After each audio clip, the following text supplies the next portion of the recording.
रुकी हुई घड़ी का संदेश की दिलचस्प दुनिया को। कहानी की शुरुआत ही एक बहुत गहरी और रहस्यमय लाइन से होती है।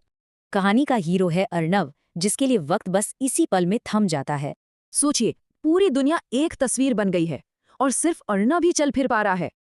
और तभी उसे अपने ही नंबर से एक अजीब सा मैसेज आता है। पर अर्नव को जल्द ही पता चलता है कि ये कोई मामूली बात नहीं है। वो एक टाइम लूप में फंस गया है, जहां एक ही दिन बार बार हो रहा है। ये मैसेज उसे दिमाग से नहीं बल्कि महसूस करके सच ढूंढने को कहते हैं।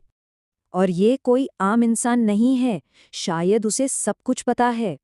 वो साधु एक चौंकाने वाला सच बताता है। वक्त अर्नव की वजह से रुका है। धीरे धीरे उसे एक भूला हुआ दर्दनाक हादसा याद आने लगता है। दरअसल आर्या की मौत का अपराध बोध ही वक्त के टूटने की असली वजह था। तो आर्या असल में है ही नहीं, वो तो बस अर्नव के अपराध बोध की एक परछाई है। अब वक्त को ठीक करने का एक ही रास्ता है, अतीत बदलकर आर्या को बचाना। लेकिन अतीत से छेड़छाड़ की कीमत हमेशा चुकानी पड़ती है।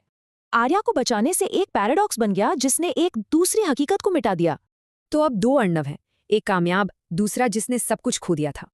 लेकिन दो हकीकतें एक साथ नहीं रह सकती, एक को तो मिटना ही होगा। दोनों का विलय होता है।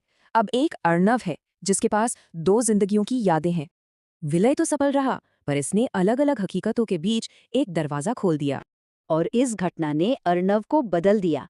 वो अब बन चुका है द्वार का रक्षक। मतलब उसका अपना दर्द अब एक कॉस्मिक जिम्मेदारी बन गया है।